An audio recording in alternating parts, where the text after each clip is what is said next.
প্রিয় শিক্ষার্থীরা, তোমাদেরকে অনলাইন ক্লাসে স্বাগতম। তোমরা সবাই কেমন আছো? আশা করি তোমরা সবাই ভালো আছো, সুস্থ আছো। আজকে কোর্সের নেম হচ্ছে ব্যবসায় সংগঠন ও ব্যবস্থাপনা, আর বিষয়টা হচ্ছে ব্যবস্থাপনা, দ্বিতীয় পত্র। ক্লাসটি নিব আমি, ইয়াসমিন আক্তার, প্রভাষক, ব্যবস্থাপনা বিভাগ, সরকারি বাংলা কলেজ। আমরা একটা ছবি দেখতে পাচ্ছি, দেখো সেখানে আমরা এই ছবি থেকে আমরা বুঝতে পারছি যে একমাত্র ব্যবস্থাপনাই হচ্ছে কিন্তু পুরো পৃথিবীটাকে চেঞ্জ করতে পারে। ব্যবস্থাপনা কার্যাবলীগুলি হচ্ছে সুষ্ঠু বা কার্যকরভাবে হচ্ছে যদি পরিচালনা করা হয়, তাহলে কিন্তু সব কাজে চেঞ্জ আসবে। আজকে পাঠের বিষয় হচ্ছে ব্যবস্থাপনার ধারণা। ব্যবস্থাপনা কি, ব্যবস্থাপনা সম্পর্কে বিস্তারিত জানবো আমরা এই চ্যাপ্টারে। এটা চ্যাপ্টার নেমই হচ্ছে ব্যবস্থাপনার ধারণা। ব্যবস্থাপনা হচ্ছে, আমরা এখানে দেখতে পাচ্ছি যে প্রতিষ্ঠানে সুনির্দিষ্ট লক্ষ্য অর্জনের জন্য পরিকল্পনা প্রণয়ন, সংগঠিতকরণ, কর্মী সংস্থান, নির্দেশনা, প্রেষণা, সমন্বয় সাধন ও নিয়ন্ত্রণের মাধ্যমে উপকরণ সম্পদসমূহকে সুষ্ঠুভাবে কাজে লাগানোর প্রক্রিয়াকে ব্যবস্থাপনা বলে। আমরা জানি যে ব্যবস্থাপনা হচ্ছে মানুষের ব্যক্তিগত জীবন থেকে শুরু করে রাষ্ট্রীয় ব্যবসা পর্যন্ত সর্বক্ষেত্রে কিন্তু ব্যবস্থাপনা ব্যবহার হয়ে থাকে। আর ব্যবস্থাপনা যে সুষ্ঠু, এই পৃথিবীতে যে দিন রাত, জোয়ার ভাটা, চাঁদ সূর্য সব কিছু কিন্তু একটা সুনির্দিষ্ট নিয়মে হয়ে আসছে। নিয়ম পদ্ধতি এখান থেকে আমরা কিন্তু একটা নিয়ম পদ্ধতি অনুধাবন করে থাকি, এবং এই সুশৃঙ্খলভাবে সব কিছু যে পরিচালনা হচ্ছে, এরই নামে কিন্তু হচ্ছে ব্যবস্থাপনা। তার মানে মানব সভ্যতার শুরু থেকেই কিন্তু হচ্ছে ব্যবস্থাপনার উৎপত্তি। এখন আমরা জানবো আসলে ব্যবস্থাপনার ইংরেজি প্রতিশব্দটা কি। ম্যানেজমেন্ট। ম্যানেজমেন্টের আমরা যদি হচ্ছে সেটাকে ভেঙে আমরা দেখিয়ে থাকি, তাহলে হচ্ছে ম্যানেজ ম্যান ট্যাক্টফুলি। তার মানে হচ্ছে ব্যবস্থাপনা হচ্ছে মানুষকে ট্যাক্টফুলি, কৌশল প্রয়োগ করে ব্যবহার করা, ম্যানেজ করা। তার মানে যিনি হচ্ছে ম্যানেজমেন্ট করে থাকেন তিনি হচ্ছে কিন্তু ম্যানেজার বা ব্যবস্থাপক। ম্যানেজার বা ব্যবস্থাপক কিন্তু নিজে কাজ করে না, তিনি হচ্ছে অন্যকে দিয়ে কাজ করিয়ে নেয়। তার মানে অন্যকে দিয়ে কাজ করিয়ে নেওয়ার কৌশলই হচ্ছে কিন্তু আসলে ব্যবস্থাপনা। আমরা একটা চিত্র দেখো, আমাদের যে কোনো কাজের একটা লক্ষ্য উদ্দেশ্য থাকে, সেই লক্ষ্য উদ্দেশ্য জন্য প্রয়োজন হচ্ছে কি উপকরণ ও সম্পদসমূহ। সেই উপকরণ ও সম্পদসমূহকে দক্ষ কার্যকরভাবে ব্যবহারের প্রয়োজন। এখন উপকরণ ও সম্পদসমূহ কি? উপকরণ সম্পদসমূহ হচ্ছে যেমন হচ্ছে মানব সম্পদ, যন্ত্রপাতি, কাঁচামাল, অর্থ, বাজার, পদ্ধতি, তথ্যাদি। এগুলো পরবর্তীতে আমরা জানব। এগুলির হচ্ছে সুষ্ঠু, দক্ষ ও কার্যকরভাবে ব্যবহারের মাধ্যমে আমরা কিন্তু হচ্ছে ব্যবহারের প্রয়োজন। যদি আমরা এগুলো সুষ্ঠু ও দক্ষ কার্যকরভাবে ব্যবহার করতে চাই, তাহলে কিন্তু প্রয়োজন হচ্ছে ব্যবস্থাপকীয় কার্যাবলী। ব্যবস্থাপক কার্যাবলী অলরেডি আমরা হচ্ছে সংজ্ঞার মাধ্যমে আমরা জেনে গিয়েছি যে হচ্ছে কয়টি কাজ, 7টি কাজ। তোমাদের আবার যদি আমি সংজ্ঞাটা দেখাই, দেখো এখানে আমরা দেখতে পাচ্ছি যে হচ্ছে প্রতিষ্ঠানের সুনির্দিষ্ট লক্ষ্য অর্জনের জন্য পরিকল্পনা প্রণয়ন, সংগঠিতকরণ, কর্মী সংস্থান, নির্দেশনা, প্রেষণা, সমন্বয় সাধন ও নিয়ন্ত্রণ। এখানে কিন্তু আসলে এগুলি হচ্ছে ব্যবস্থাপনার কাজ, ব্যবস্থাপনার 7টি কাজ। ব্যবস্থাপনার এই 7টি কাজ যদি সফলভাবে কেউ সম্পাদন করতে পারে, তাহলে যে কোনো ব্যক্তি, প্রতিষ্ঠান হচ্ছে তার যে লক্ষ্য বা উদ্দেশ্য আছে সেখানে পৌঁছে যাবে। তাহলে আমরা আবার এটা দেখি, দেখো লক্ষ্য উদ্দেশ্য আছে, লক্ষ্য উদ্দেশ্যের জন্য প্রয়োজন, অর্জনের জন্য প্রয়োজন হচ্ছে উপকরণ ও সম্পদসমূহ। উপকরণ সম্পদসমূহ আমরা অলরেডি জেনে গিয়েছি, সেটি হচ্ছে মানব সম্পদ, যন্ত্রপাতি, কাঁচামাল, বাজার, পদ্ধতি, তথ্যাদি। এগুলি যদি আমরা হচ্ছে দক্ষ কার্যকরভাবে ব্যবহার করি তাহলে হচ্ছে কিন্তু আমরা লক্ষ্য উদ্দেশ্য অর্জন করতে পারবো। আর এগুলি কার্যকর ও দক্ষভাবে ব্যবহারের জন্য প্রয়োজন হচ্ছে ব্যবস্থাপকীয় কার্যাবলী। হ্যাঁ, ওই 7টি কাজ। আর এর 7টি কাজ যদি আমরা ভালোভাবে সম্পন্ন করতে পারি তাহলে কিন্তু আমরা আমাদের লক্ষ্য ও উদ্দেশ্য অর্জন করতে পারবো। দেখো, আমরা একজন ব্যক্তির ছবি দেখতে পাচ্ছি, ইনি হচ্ছেন হেনরি ফোর্ড। কেন ওনার ছবিটা দিয়েছি তার একটি কারণ হচ্ছে উনি হচ্ছে আধুনিক ব্যবস্থাপনার জনক। হ্যাঁ, উনি আধুনিক ব্যবস্থাপনার জনক হওয়ার কারণ উনি হচ্ছে সর্বজন স্বীকৃত 14টি নীতি প্রণয়ন করেছেন, 14টি নীতির প্রণেতা। আর এই 14টি নীতি হচ্ছে এখন পর্যন্ত পুরো বিশ্বে প্রতিটি প্রতিষ্ঠানে প্রয়োগ করা হয়ে থাকে। আর এই 14টি নীতির জন্যই কিন্তু ওনাকে বলা হয়ে থাকে আধুনিক ব্যবস্থাপনার জনক হেনরি ফোর্ড। আমরা আরেকজন ব্যক্তির ছবি দেখতে পাচ্ছি, উনি হচ্ছেন F.W. Taylor, Frederick Winslow Taylor. ওনার পূর্ণ নাম হচ্ছে F.W. Frederick Winslow Taylor.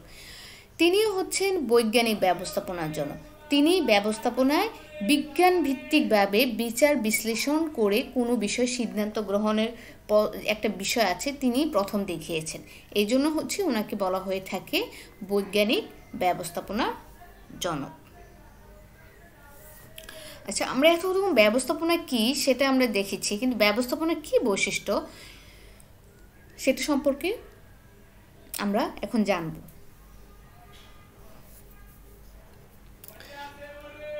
আচ্ছা, ব্যবস্থাপনার আসলে বৈশিষ্ট্য থেকে ব্যবস্থাপনার কিছু সংজ্ঞা কিন্তু আমরা জানতে পারি, আবার বৈশিষ্ট্যের মাধ্যমেও কিন্তু ব্যবস্থাপনার সংজ্ঞাটাকে আমরা হচ্ছে উপলব্ধি করতে পারি যেটা কি হবে। প্রথমে যেটা আছে সেটা হচ্ছে ব্যবস্থাপনা 1 নম্বর বৈশিষ্ট্য হচ্ছে অবিরাম প্রক্রিয়া ও গতিশীল ধারাবাহিক পর্যায়ক্রমিক প্রক্রিয়া। সব একই কথা, অবিরাম প্রক্রিয়া, পর্যায়ক্রমিক প্রক্রিয়া, ধারাবাহিক প্রক্রিয়া, মানে সব হচ্ছে চলতেই থাকবে। অবিরাম মানে এটা শেষ নেই, চলতেই থাকবে এটার কাজ। একটি কাজের পর আরেকটি কাজ পর্যায়ক্রমিকভাবে সেটা চলতেই থাকবে। সেটি হচ্ছে দেখো, পরস্পর নির্ভরশীল ধারাবাহিক কাজের সমষ্টিকে আমরা বলে থাকি প্রক্রিয়া। আর ব্যবস্থাপনা হলো একটি গতিশীল অবিরাম ধারাবাহিক কর্মপ্রক্রিয়া। একটি কাজ সম্পাদনের মাধ্যমে হচ্ছে এই প্রক্রিয়া শেষ হয়ে যায় না, তারপর আরেকটি কাজে শুরু হয়। আবার সর্বশেষ যে কাজ আমরা যে জানি, ব্যবস্থাপনার প্রথম কাজ হচ্ছে পরিকল্পনা, আর শেষ কাজ হচ্ছে নিয়ন্ত্রণ পরে কিন্তু আবার পরিকল্পনা শুরু হয়, কারণ নিয়ন্ত্রণে যে ভুল ত্রুটি থাকে সেগুলো সংশোধন করার জন্য পরিকল্পনা গ্রহণ করা হয়। তাহলে আবার পরিকল্পনা কার্যক্রম কিন্তু সম্পূর্ণ পর্যায়ক্রমিকভাবে সেটা চলতে থাকে। তাহলে আরেকটি হচ্ছে লক্ষ্য অর্জনের উপায়। ব্যবস্থাপনাকে বলা হয়ে থাকে লক্ষ্য অর্জনের উপায়। যেমন হচ্ছে লক্ষ্যটা কি, কোনো প্রতিষ্ঠানের বা ব্যক্তির মূল ইচ্ছা, অভিপ্রায় বা কাঙ্ক্ষিত ফলকে কিন্তু লক্ষ্য বলে থাকে। আর লক্ষ্য অর্জনের মাইলফলককে ধাপ বা মাইলফলককে উদ্দেশ্য বলে থাকে। নির্দিষ্ট লক্ষ্য অর্জন উপায় হিসাবে ব্যবস্থাপনা কার্যক্রম ব্যবহৃত হয়। ব্যবস্থাপনা কার্যক্রম যদি সুষ্ঠু বা সফলভাবে সম্পন্ন করতে পারে তাহলে কিন্তু যে কোনো কাজে লক্ষ্য বা উদ্দেশ্য অর্জিত হবে। আরেকটি বৈশিষ্ট্য হচ্ছে সামাজিক প্রক্রিয়া। ব্যবস্থাপনার একটি সামাজিক প্রক্রিয়া বলতে কি বুঝি আমরা? সমাজে যে বিভিন্ন পর্যায়ে ব্যক্তিদের নিয়ে কাজ করাকে আমরা সামাজিক প্রক্রিয়া বলে থাকি। এখন সমাজের বিভিন্ন শ্রেণীর মধ্যে সমাজের মালিক আছে, শ্রমিক আছে, সরবরাহকারী আছে, ভোক্তা আছে, সরকার সহ সব পক্ষকে সবার কল্যাণের জন্য ব্যবস্থাপনার কাজগুলি করতে হয়। হ্যাঁ, ব্যবস্থাপনার কাজগুলি সম্পাদনের সাথে সামাজিক উদ্দেশ্যও অন্তর্ভুক্ত থাকতে হয়। আরেকটি হচ্ছে ব্যবস্থাপনা অস্পর্শনীয় এই জন্য বলা হয়েছে কারণ ব্যবস্থাপনা যে কার্যক্রম এগুলি সরাসরি দেখা যায় না বা ছোঁয়া যায় না, কিন্তু এগুলো অনুভব করা যায় যে হ্যাঁ পরিকল্পনা করছি, নিয়ন্ত্রণ করছি, নির্দেশনা দিচ্ছি। হ্যাঁ, এই জন্য বলা হয়ে থাকে এটার কোনো শারীরিক অবয়ব নেই, কিন্তু ব্যবস্থাপকের দিক নির্দেশনা, প্রেষণা, নিয়ন্ত্রণ এগুলো হচ্ছে শুধুমাত্র অনুভব করা যায়। হ্যাঁ, আরেকটি হচ্ছে কাজ আদায়ের কৌশল। আমি তোমাদের আগেই বলেছি যে ব্যবস্থাপনা হচ্ছে অন্যকে দিয়ে কাজ করিয়ে নেওয়ার কৌশলই কিন্তু হচ্ছে ব্যবস্থাপনা। হ্যাঁ, যিনি ব্যবস্থাপনা করে থাকেন তাকে ব্যবস্থাপক বলে। ব্যবস্থাপক নিজেই কাজ করে না, কিন্তু অন্যকে দিয়ে কাজ করে। তার মানে এটাকে বলা হয়ে থাকে কাজ আদায় করিয়ে নেওয়ার কৌশল। এখন করিয়ে নেওয়ার জন্য সে কী করে থাকে?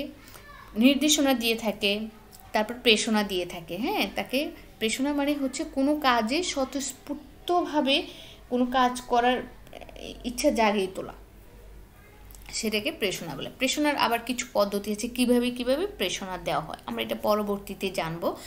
আর এটা হচ্ছে দলীয় কর্মপ্রচেষ্টা।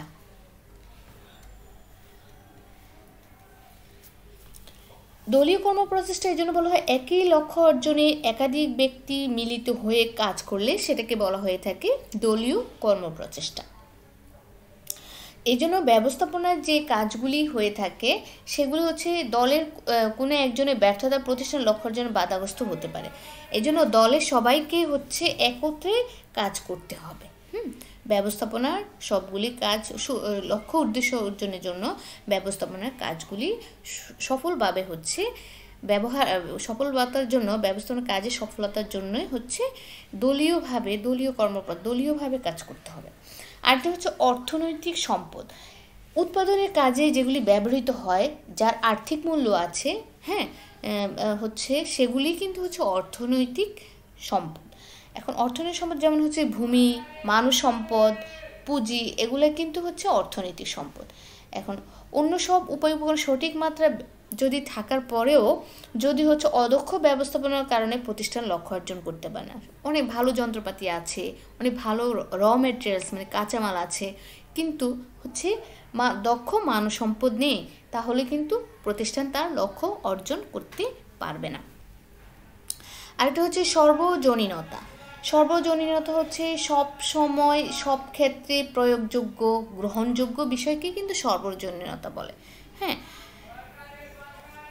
ব্যবস্থাপনা কিন্তু হচ্ছে এই জন্য কিন্তু ব্যবস্থাপনা সবসময় আমাদের ব্যক্তিগত লাইফ থেকে শুরু করে একদম রাষ্ট্রীয় ব্যবসা, আন্তর্জাতিক রাষ্ট্রীয় জীবন, রাষ্ট্রীয় পরিবেশ, আন্তর্জাতিক পরিবেশ সর্বক্ষেত্রে কিন্তু হচ্ছে ব্যবস্থাপনাটা ব্যবহার হয়ে থাকে। এই জন্য ব্যবস্থাপনাকে বলা হয়ে থাকে সর্বজনীন।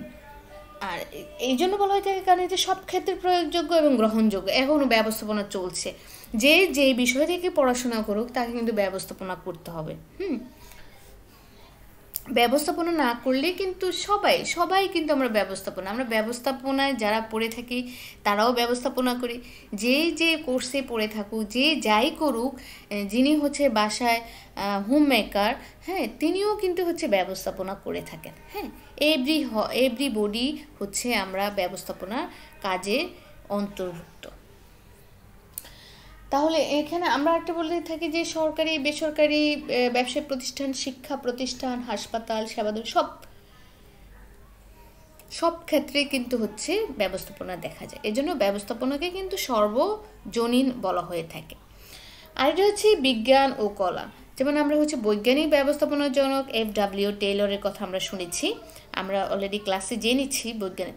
তো তিনি হচ্ছেন ব্যবস্থাপনাকে হচ্ছে বিজ্ঞান ভিত্তিকভাবে হচ্ছে ব্যবস্থাপনাকে ব্যবহার করেছেন। তিনি হচ্ছে কোনো বিষয় সিদ্ধান্ত গ্রহণের জন্য পরীক্ষা নিরীক্ষা করে তারপর হচ্ছে সিদ্ধান্ত গ্রহণ করতে। আর এখানে বিজ্ঞান ও কলা হচ্ছে পরীক্ষিত সুশৃঙ্খল জ্ঞানকে বিজ্ঞান বলে, এটা আমরা জানি। অন্যদিকে জ্ঞানের যে ব্যবহারিক যে প্রয়োগটা আছে সেটাকে কিন্তু বলা হয়ে থাকে কলা, ব্যবহারিক প্রয়োগটাকে। তাহলে আমরা বলবো থাকবো বিজ্ঞান ভিত্তিকভাবে সিদ্ধান্ত গ্রহণ করা হয়ে থাকে এবং তার পরিবর্তিতে এটার হচ্ছে প্রয়োগ করা হয়ে থাকে। তার মানে ব্যবস্থাপনা বিজ্ঞান ও কলা। ব্যবস্থাপনা একটি পেশা। আচ্ছা, যে কোনো কাজের পেশাটা কখন হয়? যে কোনো কাজের বিশেষায়িত ব্যবহারিক জ্ঞান অর্জন করার মাধ্যমে বৈধ উপায়ে অর্থ উপার্জন করাকে পেশা বলা হয়। যেমন ডাক্তারি পেশা আমরা বলে থাকি যে ডাক্তার নিজের বিষয়িত জ্ঞান অর্জন করে সে কিন্তু ডাক্তারি দিচ্ছে। তারপরে ইঞ্জিনিয়ার, তারপর আমরা হচ্ছে যারা হচ্ছে লতে পড়াশোনা করে, হ্যাঁ হ্যাঁ, তারপরে অ্যাডভোকেট, হ্যাঁ, ওনারা হচ্ছে কিন্তু হচ্ছে নিজেরা হচ্ছে বিষয়িত জ্ঞান অর্জন করে সেই বিষয়ের মাধ্যমে তারা অর্থ উপার্জন করে থাকে। তো কিন্তু ব্যবস্থাপনা এখনও হচ্ছে ওইভাবে পেশা হিসাবে এখনও নিজের স্থান দখল করতে পারেনি, কিন্তু অদূর ভবিষ্যতে ব্যবস্থাপনা বিষয়ে একটা পেশা হয়ে যাবে। ব্যবস্থাপনার বিষয়ে যারা পড়াশোনা করবে তারা হচ্ছে ব্যবস্থাপক হিসেবে তারা হচ্ছে চেম্বার করে তারপরে হচ্ছে অর্থ উপার্জন করতে পারবে। আরেকটা হচ্ছে জ্ঞানের বিশেষ শাখা।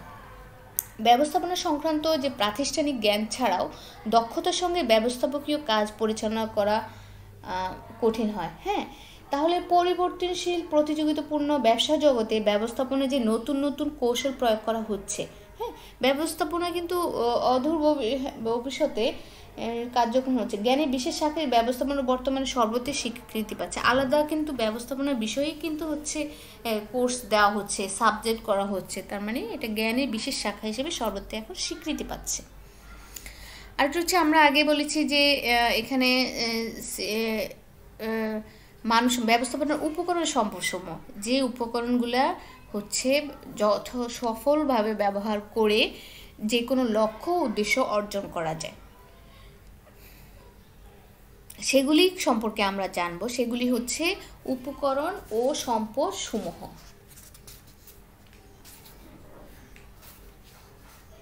আচ্ছা,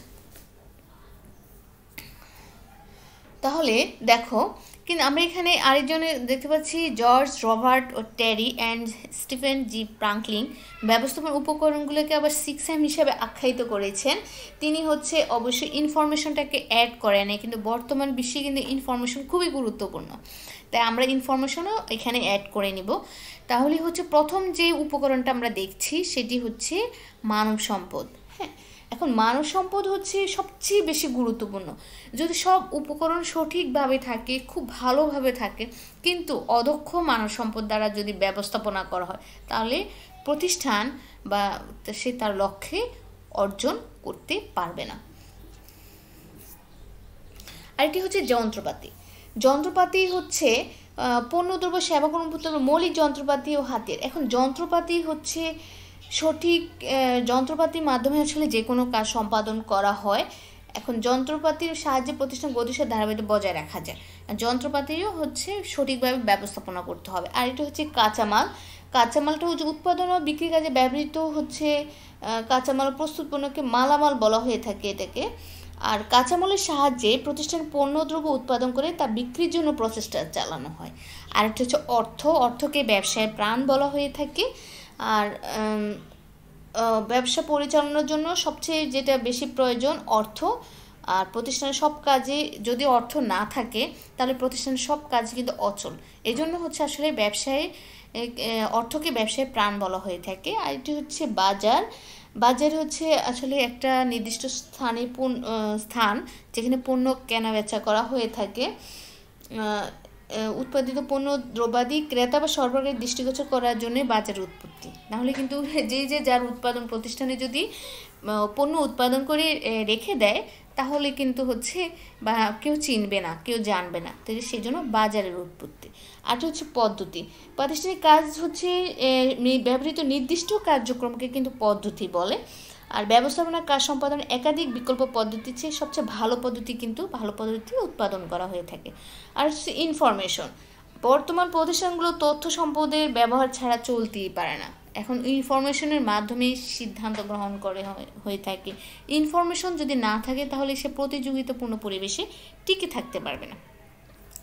আরেকটা হচ্ছে ব্যবস্থাপনার কার্যাবলী। ব্যবস্থাপনায় যে কার্যাবলীগুলি আছে সেগুলো আমরা দেখতে পাচ্ছি, সেটা হচ্ছে পরিকল্পনা প্রণয়ন, সংগঠিতকরণ, কর্মী সংস্থান, নির্দেশনা, প্রেষণা, সমন্বয় সাধন, নিয়ন্ত্রণ।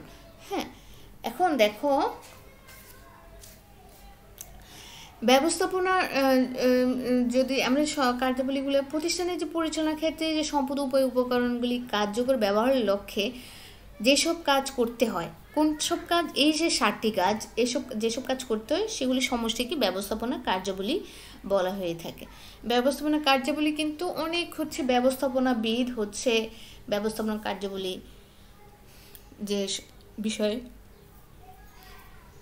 আলোচনা করেছেন, তার মধ্যে হচ্ছে লুথার বুলিক, উনি হচ্ছে ব্যবস্থাপনা ফোস্টকর হিসেবে উল্লেখিত করেছেন, এটা আমরা জানবো পরবর্তী। রিকি ডাব্লিউ গ্রিফিন, উনিও ব্যবস্থাপনা কয়েকটি কাজের উল্লেখ করেছেন। জর্জ আর ট্রেপ, স্টিফেন জি প্রাঙ্কলিং, উনিও করেছেন। হ্যান্ডি ফিওল, যিনি হচ্ছে ব্যবস্থাপনার জনক, তিনিও হচ্ছেন যেমন পূর্বানুমান, পরিকল্পনা, সংগঠিতকরণ, আদেশ দান, সমন্বয়, নিয়ন্ত্রণ এই কাজগুলো। আরও অয়রিচ ও কুঞ্জ, হ্যাঁ, স্টোনার, ফ্রিম্যান, গিলবার্ট, ওনারাও হচ্ছে কিন্তু ব্যবস্থাপনা কার্যাবলী নিয়ে হচ্ছে আলোচনা করেছেন। এখন দেখো আমরা হচ্ছে ব্যবস্থাপনা যে কার্যাবলীগুলি আছে সেগুলি আমরা আসলে বিশদভাবে আলোচনা করব। সেটা হচ্ছে দেখো প্ল্যানিং, পরিকল্পনা। পরিকল্পনায় ভবিষ্যতে কি করা হবে তার অগ্রিম চিন্তা ভাবনাকেই পরিকল্পনা বলে। দেখো এটা হচ্ছে একটা মানসিক কাজ, কি করতে হবে, কিভাবে করতে হবে, কখন করতে হবে ইত্যাদি প্রশ্নের আবির্ভাব হয় কিন্তু এই পরিকল্পনা, বুঝছো? আর এই যে মানসিক চিন্তা করছে আমরা ছবি দেখতে পাচ্ছি, তার মানে হচ্ছে পরিকল্পনা প্রণয়নের জন্য এটাকে কিন্তু ব্যবস্থাপনা প্রথম কাজ বলা হয়ে থাকে। আর যদি হচ্ছে এটাকে বলা হয়েছে চিন্তন মনন কাজ। হ্যাঁ, এখানে কোশ্চেন চিহ্ন দেওয়া, কখন করতে হবে, কিভাবে করতে হবে, কার মাধ্যমে করতে হবে ইত্যাদি প্রশ্নের অবতারণা হয়ে থাকে হচ্ছে এই প্ল্যানিং পর্যায়ে। তুমি যদি পিকনিকে যাও তাহলে পিকনিকে কখন যেতে হবে, কোথায় যেতে হবে, কতজন যাবে, কত চাঁদা হবে, এগুলো কিন্তু আগে থেকে তোমাকে নির্ধারণ করতে হবে। তাহলে সেই যে নির্ধারণ করছো সেগুলি কিন্তু হচ্ছে পরিকল্পনার অন্তর্ভুক্ত। আরেকটি দেখতে পাচ্ছি আমরা হচ্ছে অর্গানাইজিং, এটা হচ্ছে দ্বিতীয় গুরুত্বপূর্ণ কাজ ব্যবস্থাপনা। প্রতিষ্ঠানে যে কার্যাবলীগুলি আছে, যে উপকরণ দিয়ে আছে সেগুলো চিহ্নিত করে প্রকৃতি অনুযায়ী বিভিন্ন বিভাগ, উপবিভাগ বিভক্তিকরণ, যোগ্যতা ও দক্ষতার আলোকে কর্মীদের হচ্ছে দায়িত্ব কর্তৃত্ব নির্ধারণ এবং কর্মীদের হচ্ছে পারস্পরিক সম্পর্ক নির্ধারণ করাকে সংগঠিতকরণ বলে। হ্যাঁ, এখন দেখো আমরা একটা চিত্র দেখতে পাচ্ছি, এগুলো ভাগে ভাগে ভাগ করা হয়েছে। এটা হচ্ছে বিভিন্ন বিভাগ, উপবিভাগে বিভক্তিকরণ। আমরা সংগঠন যে প্রতিষ্ঠানে যে কার্যগুলি আছে আর উপকরণ দিয়ে আছে সেগুলো প্রথমে চিহ্নিত করতে হবে, তারপরে হচ্ছে প্রকৃতি অনুযায়ী বিভিন্ন ভাগ এবং উপবিভাগে বিভক্ত করতে হবে। এখানে আমরা দেখতে পাচ্ছি বিভিন্ন ভাগে ভাগ করা হয়েছে। তারপরে হচ্ছে অর্গানাইজিং করছে, কাকে কোন কাজ দেওয়া হবে, যোগ্যতা দক্ষতার আলোকে কর্মীদের দায়িত্ব ও কর্তৃত্ব নির্ধারণ, কার কতটুকু দায়িত্ব, কার কতটুকু ক্ষমতা এবং কর্মীদের পারস্পরিক যে সম্পর্ক নির্ধারণ করাকে। এখন এখানে যদি আমরা পিকনিকটাকে নিয়ে আসি, পিকনিকে কে কোন কাজ করবে, কয়টা কাজে ভাগ করা হবে, হ্যাঁ, কে কোন কাজের দায়িত্ব পালন করবে, কোন কাজের পর কোন কাজ করা হবে, হ্যাঁ, এগুলি কিন্তু আসলে সংগঠিতকরণ। আরেকটি হচ্ছে আমরা দেখতে পাচ্ছি স্টাফিং, মানে কর্মী সংস্থান। একটি প্রতিষ্ঠানে কর্মী সংক্রান্ত যাবতীয় কাজকে কিন্তু কর্মী সংস্থান বলে থাকে। কর্মী সংস্থান হচ্ছে আমরা হচ্ছে যেমন হচ্ছে প্রতিষ্ঠানের প্রয়োজনীয় কর্মীর সংখ্যা নির্ধারণ, প্রাপ্তির উৎস কোথায় পাওয়া যাবে, সংগ্রহ, নির্বাচন, নিয়োগ, প্রশিক্ষণ, মূল্যায়ন, পারিশ্রমিক নির্ধারণ ইত্যাদি কাজগুলো সবই কিন্তু হচ্ছে কর্মী সংস্থান। মানে একটি প্রতিষ্ঠানের কর্মী সংক্রান্ত যাবতীয় কাজ কিন্তু আসলে কর্মী সংস্থানের অন্তর্ভুক্ত।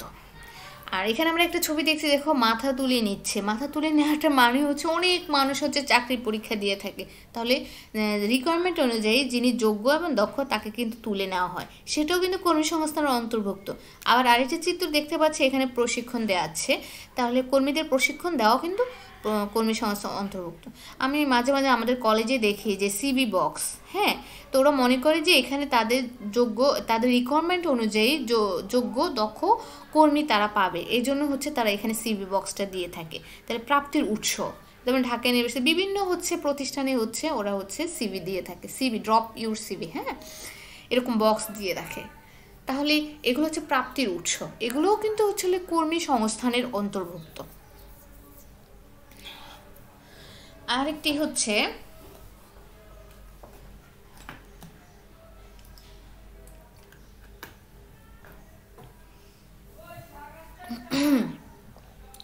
দেখো, আরেকটি হচ্ছে নেতৃত্ব ও নির্দেশনা।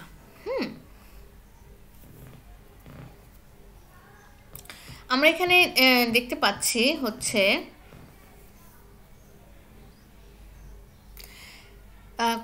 কর্মী বা তার অনুসারীদের হচ্ছে লক্ষ্যের দিকে নিয়ে যাওয়ার কৌশলে হচ্ছে নেতৃত্ব। মানে নেতৃত্ব যিনি দিয়ে থাকেন তিনি কিন্তু অবভিয়াসলি হচ্ছে একজন নেতা। হ্যাঁ, নেতাকে সবাই ফলো করে, হ্যাঁ, অনুসরণ করে। নেতা যেই আদেশ দিয়ে থাকেন, যে বিষয় নিষেধ করে থাকেন, সেগুলি কিন্তু অন্যরা কিন্তু পালন করে থাকে। তার মানে কর্মী বা অনুসারী লক্ষ্যের দিকে নিয়ে যাওয়ার কৌশলে হচ্ছে যিনি নেতা তিনি কিন্তু হচ্ছে নেতৃত্ব দিচ্ছেন। হ্যাঁ, তার আরেকটি সংখ্যা আমরা বলতে পারি যে কর্মী বা সদস্যদের ইতিবাচক মনোভাব সৃষ্টি প্রভাবিত করে তাদের সম্ভাব্য সর্বাধিক সামর্থ্যকে প্রতিষ্ঠানের লক্ষ্য অর্জনের কাজে লাগানোর কৌশলকে নেতৃত্ব বলে। এখন নেতৃত্ব হলো কর্মী ও অনুসারীদেরকে লক্ষ্যের দিকে নিয়ে যাওয়ার কৌশল, আমরা আগের সংখ্যার মধ্যে বলেছি। তারপরে হচ্ছে নির্দেশনাটা কি, কর্মীদের করণীয় সম্পর্কে অবহিত করেন, কি করতে হবে কি করতে হবে না। তার মানে হচ্ছে কর্মী বা অধীনস্থ কাজ সম্বন্ধে অবহিতকরণ, তাদের আদেশ নির্দেশ দান, তার পরামর্শ দান, প্রয়োজনীয় তত্ত্বাবধান, গতিশীল নেতৃত্ব সৃষ্টির লক্ষ্য পরিচালিতের প্রক্রিয়াকে আমরা নির্দেশনা বলবো।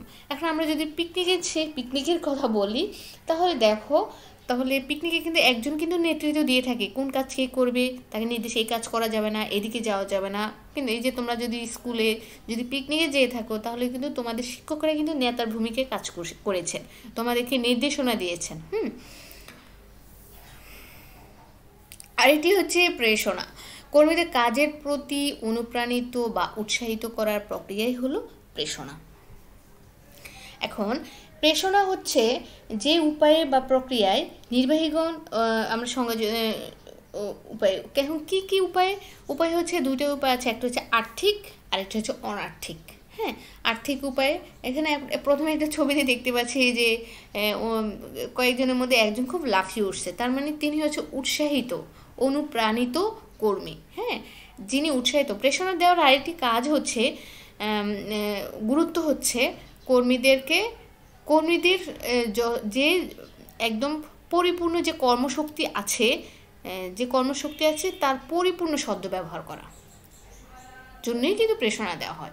আমরা একজন উৎসাহিত বা অনুপ্রাণিত কর্মী কিন্তু বেশি কাজ করতে পারবে, তার উৎপাদনশীলতা বেশি, সে বেশি পরিমাণ কাজ করবে, বেশি পরিমাণে উৎপাদন করতে পারবে, অন্যদের থেকে সে কর্মক্ষম বেশি হবে যিনি অনুপ্রাণিত ও উৎসাহিত। এখন প্রেরণা দেওয়ার হচ্ছে দুইটি পদ্ধতি আছে, একটা হচ্ছে আর্থিক আর একটা হচ্ছে অনার্থিক। আর্থিক হচ্ছে তোমাকে হচ্ছে টাকা দিবে, এখানে আমরা একটা টাকার গাছে দেখতে পাচ্ছি। তোমাকে টাকা দেবে, টাকা যেমন হচ্ছে তোমাকে বাড়ি ভাড়া বেশি দিল, তোমাকে বোনাস দিল, তোমাকে চিকিৎসা ভাতা দিল, হ্যাঁ, তোমাকে পরিবহন সুবিধা দিল, এগুলি হচ্ছে তোমার আর্থিক সুবিধা। ক্যান্টিনের সুবিধা দিল, হ্যাঁ, তোমাকে পুরস্কার দিল। আরেকটি হচ্ছে এখানে পাশে আরেকটা ছবি দেখতে পাচ্ছি, সবাই হাততালি দিচ্ছে, লাইক দিচ্ছে। হ্যাঁ, তুমি একটা বিষয় জয়ী হচ্ছ, তুমি যে সবাই যে হাততালি দিচ্ছে, লাইক দিচ্ছে, তোমাকে অ্যাপ্রিসিয়েট করছে, সেটা কিন্তু অনার্থিক সুবিধা। হ্যাঁ, তোমাকে আর্থিক সুবিধা দিয়ে তোমাদেরকে তিরস্কার করা হয়, তাহলে কিন্তু তোমার আর ভালো লাগবে না। তাহলে প্রশংসা করার মাধ্যমে তোমাকে কাজে বেশি প্রতি উৎসাহিত করতে পারে। হ্যাঁ, আরেকটি হচ্ছে সমন্বয় সাধন, বিভিন্ন বিভাগ, উপবিভাগ ও ব্যক্তির প্রচেষ্টাকে ঐক্যবদ্ধ ও ভারসাম্য সৃষ্টিকে হচ্ছে আমরা হচ্ছে সমন্বয় সাধন বলে থাকবো। যেমন হচ্ছে যে হচ্ছে কাজগুলি হচ্ছে কোনো প্রতিষ্ঠানের লক্ষ্য অর্জনের জন্য বিভিন্ন বিভাগ বা উপবিভাগ, যে যেমন হচ্ছে যদি তুমি বাংলা কলেজের কথা চিন্তা করো, বাংলা কলেজে অনেকগুলো 18টা ডিপার্টমেন্ট আছে। হ্যাঁ, তা 18টা ডিপার্টমেন্টের কাজগুলি কিন্তু একই প্রচেষ্টায়, যে প্রতিষ্ঠানের শিক্ষার উন্নয়ন করা, একই প্রচেষ্টায় কিন্তু ঐক্যবদ্ধ করা হয়। সর্বশেষ কাজে কিন্তু হচ্ছে সবাই একসাথে সমন্বয় করে, খারাপ হলো সবার সাথে কেন খারাপ হলো। হ্যাঁ, তাহলে হচ্ছে একটা বিভাগের, যেমন উৎপাদনকারী প্রতিষ্ঠানে যদি চিন্তা করা হয়, সেখানেও কিন্তু একটি বিভাগের সাথে আরেকটি বিভাগ কিন্তু একটি বিভাগের কাজের উপর কিন্তু আরেকটি বিভাগের কাজের সম্পর্ক রয়েছে। যেমন হচ্ছে কাঁচামালের বিভাগ যদি হচ্ছে কাঁচামাল যদি হচ্ছে ক্রয় করে হচ্ছে উৎপাদন বিভাগকে না দেয়, তাহলে উৎপাদন বিভাগের কাজ বন্ধ হয়ে থাকবে। আর উৎপাদন বিভাগ যদি উৎপাদন বিভাগের হচ্ছে উৎপাদিত পণ্য যদি হচ্ছে বাজারজাতকরণ মার্কেটিং বিভাগে না দেয়, তাহলে তারা বিক্রয় করতে পারবে না। আর বিক্রয় বিভাগে যদি বিক্রিত অর্থের টাকা যদি হচ্ছে অর্থ বিভাগকে না দেয়, অর্থ বিভাগও কাজ করতে পারবে না। আবার অর্থ বিভাগ যদি তার অর্থ যদি হচ্ছে কাঁচামাল মানে ক্রয় বিভাগে না দেয়, তাহলে কিন্তু হচ্ছে তারা কাজ করে। তার মানে হচ্ছে এদের সকলের ভারসাম্য সৃষ্টি ঐক্যবদ্ধভাবেই কিন্তু হচ্ছে সমন্বয় করতে হবে সবার সাথে সবার, তাহলে কিন্তু যে কোনো লক্ষ্য উদ্দেশ্য অর্জিত হবে। আরেকটি হচ্ছে নিয়ন্ত্রণ। ব্যবস্থাপনার সর্বশেষ কাজ হচ্ছে নিয়ন্ত্রণ। নিয়ন্ত্রণের পরবর্তীতে কিন্তু আবার হচ্ছে পরিকল্পনা শুরু হয়ে যায়। তাহলে পরিকল্পনা অনুযায়ী কাজ হচ্ছে কি না, হ্যাঁ, মানে আদর্শমান একটা নির্দিষ্ট একটা ভালো মন্দ বিচার করার জন্য আমরা একটা আদর্শমান থাকে, সেটা দেখে আমরা বলি এটা ভালো আর এটা মন্দ, সেটাকে বলা হয়ে থাকে আদর্শমান। গুণী মানে সঠিক কে হচ্ছে আমরা আদর্শমান বলে থাকি। এখন আসলে আদর্শমানটা হচ্ছে পরিকল্পনা অনুযায়ী কাজ হচ্ছে কি না তা যাচাই করা। ওই পরিকল্পনা করার সময় কিন্তু আদর্শমানটা নির্ধারণ করা হয়ে থাকে। আমরা যে বিভিন্ন হচ্ছে আমাদের যে ডেভেলপমেন্ট ওয়ার্কগুলো হয়ে থাকে, সেই ডেভেলপমেন্ট ওয়ার্ক মানে উন্নয়নমূলক কাজগুলি হয়ে থাকে, সেগুলো কিন্তু একটা আদর্শ মান থাকে, একটা চিত্র নকশা থাকে, হ্যাঁ, সেই নকশা অনুযায়ী কিন্তু কাজটা হয়ে থাকে। যদি এটার বিপরীতে হয়, তাহলে কিন্তু হচ্ছে আবার কাজটা কিন্তু সঠিকভাবে করার প্রয়োজন পড়ে। তার মানে হচ্ছে সংশোধনমূলক ব্যবস্থাকরণের প্রয়োজন পড়ে। তাহলে সংশোধনমূলক তার মানে আদর্শ মানে পরিকল্পনা যে কাজ হচ্ছে কি না তা যাচাই করে প্রয়োজনীয় সংশোধনমূলক ব্যবস্থা নেয়ার কাজই হচ্ছে কিন্তু নিয়ন্ত্রণ। নিয়ন্ত্রণ হচ্ছে ব্যবস্থাপনার সর্বশেষ কাজ। আর নিয়ন্ত্রণের পরবর্তীতে যে কাজটা শুরু হয় সেটা হচ্ছে পরিকল্পনা। কারণ এটা তো হচ্ছে ব্যবস্থাপনা সবগুলি কাজে কিন্তু মানে পর্যায়ক্রমিকভাবে হচ্ছে চলতেই থাকবে, অবিরাম প্রক্রিয়া, এটা কোনো শেষ নেই, একটা কাজের পর আরেকটা কাজ চলতেই থাকবে। আচ্ছা, আমরা বলেছি যে একজন হচ্ছে লুথার বলি, তিনি হচ্ছে ব্যবস্থাপনার যে কাজগুলি আছেন সেগুলিকে হচ্ছে পোস্ট কর্প হিসাবে উল্লেখ করেছেন, মানে পোস্ট কর্প POST হিসাবে উল্লেখ করেছেন। হ্যাঁ, এটাকে আমি একসাথে বলেছি পোস্ট কর্প। তারপরে যেমন তিনি বলেছেন যে তিনি হচ্ছেন আরও কয়েকটি কাজ নিয়ে আসছেন, 2টি কাজ অতিরিক্ত, সেটা হচ্ছে রিপোর্টিং আর হচ্ছে বাজেটিং। হ্যাঁ, বাজেটিং অবশ্য পরিকল্পনা অন্তর্ভুক্ত, তিনি হচ্ছে আলাদাভাবে এগুলিকে আবার উপস্থাপন করেছেন। বাজেট কি তোমরা জানো? বাজেট হচ্ছে পরিকল্পনার যে সংখ্যাত্মক প্রকাশে কিন্তু বাজেট। হ্যাঁ, আবার প্রতিবেদন কিন্তু হচ্ছে বছরে উইকলি দিয়ে থাকে, ডেইলি দিয়ে থাকে, মান্থলি দিয়ে থাকে। প্রতিবেদন কিন্তু বিভিন্ন সময়ের হতে পারে। প্রতিবেদনের মাধ্যমে কিন্তু হচ্ছে একটা প্রতিষ্ঠার অবস্থা সম্পর্কে জানতে পারবে। হ্যাঁ, প্রতিবেদন প্রকাশ করে প্রতিবেদনটা কিন্তু হার্ড কপি হিসাবে, সফট কপি হিসাবে সবার কাছে প্রকাশিত হতে পারে। আরেকটি হচ্ছে ব্যবস্থাপনা চক্র।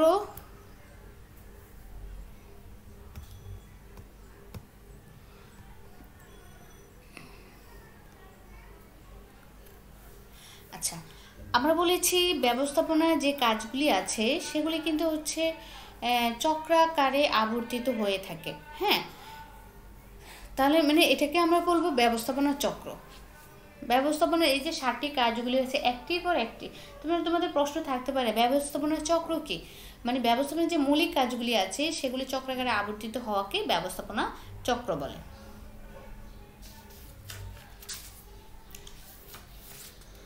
এখন দেখো, যদি ব্যবস্থাপনার হচ্ছে তার মানে এখানে আমরা দেখতে পাচ্ছি ব্যবস্থাপনার যে 7টি কাজ, ব্যবস্থাপনার কার্যাবলী পরিকল্পনার মাধ্যমে শুরু হয়ে তারপরে পর্যায়ক্রমে চলতে চলতে নিয়ন্ত্রণের মাধ্যমে শেষ হয়, তাই না?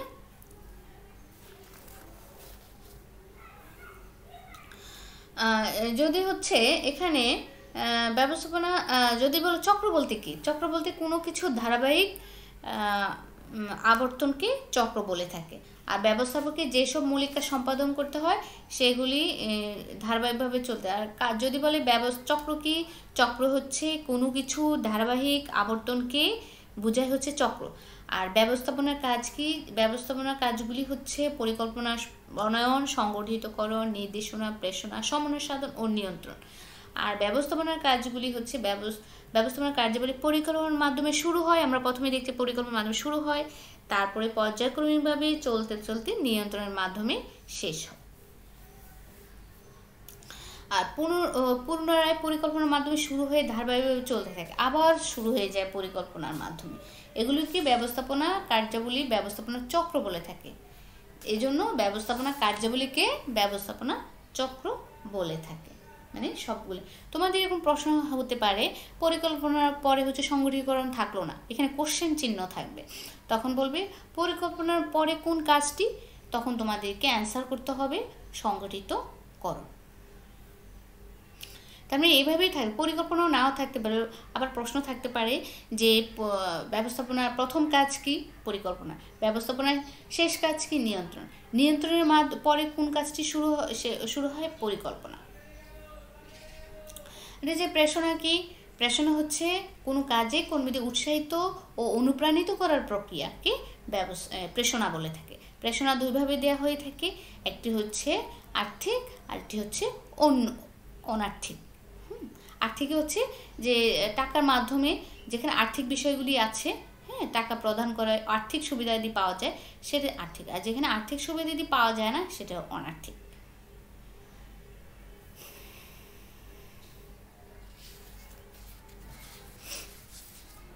আচ্ছা, আমরা হচ্ছে আমাদের কিছু জ্ঞানমূলক প্রশ্ন, যেমন হচ্ছে বৈজ্ঞানিক ব্যবস্থাপনার জনক কে হচ্ছে FW টেলর, এগুলো তোমরা হচ্ছে একটু পড়ে নিবা। আধুনিক ব্যবস্থাপনার জনক হচ্ছে হেনরি ফিয়ল। তারপর হচ্ছে যদি বলে থাকে হচ্ছে ব্যবস্থাপককে, যিনি ব্যবস্থাপনার কাজগুলি করে থাকেন তিনি ব্যবস্থাপক। আর এটি তোমরা বলতে, শিল্প বিপ্লব কবে শুরু হয় তোমরা জানো? শিল্প বিপ্লব শুরু হয়েছে 1750 সালের দিকে, একদম হচ্ছে আবার 1750 থেকে 1850 সাল পর্যন্ত এই সময় হচ্ছে শিল্প বিপ্লব বলা হয়। এই সময় অনেক বেশি পরিমাণ কারখানা, অনেক বেশি পরিমাণ উৎপাদন হতো। হ্যাঁ, বেশি ইংল্যান্ডে এটা শুরু হয়ে থাকে। হ্যাঁ, ইংল্যান্ডে তখন হচ্ছে ইংল্যান্ডের এই বেশি পরিমাণ উৎপাদন, বেশি পরিমাণে হচ্ছে যে হচ্ছে কলকারখানা হলো, অনেক বেশি শ্রমিক কাজে নিয়োগ করা হতো। তখনই কিন্তু হচ্ছে ইংল্যান্ডের আধুনিক উনি কিন্তু একজন ইঞ্জিনিয়ার ছিলেন, আধুনিক ব্যবস্থাপনার জনক। হ্যাঁ, আর তিনি তখন তার এই নীতিগুলি হচ্ছে প্রতিষ্ঠানের জন্য হচ্ছে উদ্ভাবন। তিনি কিন্তু প্রতিষ্ঠানের মধ্যে কাজের মধ্যে ছিলেন। তারপর হচ্ছে প্রতিষ্ঠানে যে কাজগুলি হয়ে থাকে, তিনি প্রতিষ্ঠানের কাজগুলি অবজারভেশন করে তারপরে কিন্তু এই 14টি নীতি হচ্ছে প্রয়োগ করেছেন।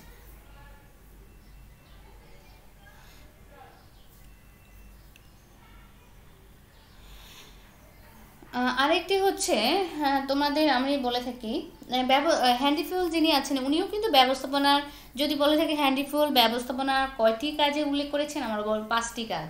একটি হচ্ছে পরিকল্পনা প্রণয়ন, সংগঠিতকরণ, আদেশ দান, হ্যাঁ, সমন্বয় সাধন ও নিয়ন্ত্রণ। উনি হচ্ছে ব্যবস্থাপনা আর হচ্ছে 5টি কাজের উল্লেখ করেছেন।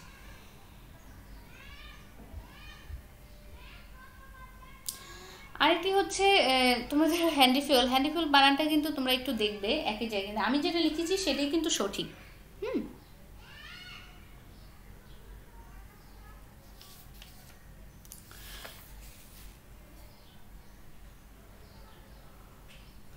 আর আরেকজন হচ্ছে ব্যবস্থাপনাবিদ হচ্ছে ফ্রেডারিক উইনস্টন টেইলর, তিনি কিন্তু আমেরিকায় জন্মগ্রহণ করেন।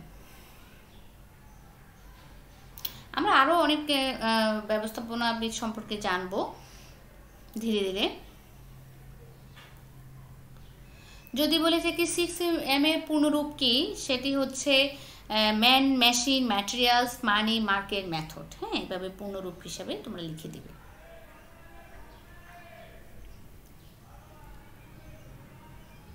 আবার পোস্ট কর্মের পূর্ণরূপ আসতে পারে। এই প্রশ্নগুলি তোমরা পরিকল্পনা কি, সংগঠিতকরণ কি, কর্মী সংস্থান কি, এগুলো কিন্তু জ্ঞানমূলক প্রশ্নের জন্য খুবই ইম্পর্টেন্ট, তোমরা কিন্তু সেগুলি পড়বে। হ্যাঁ,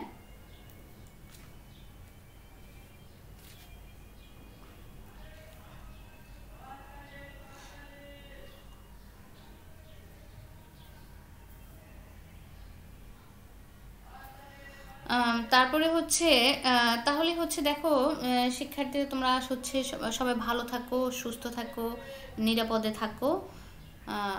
তোমাদের সবাইকে ধন্যবাদ।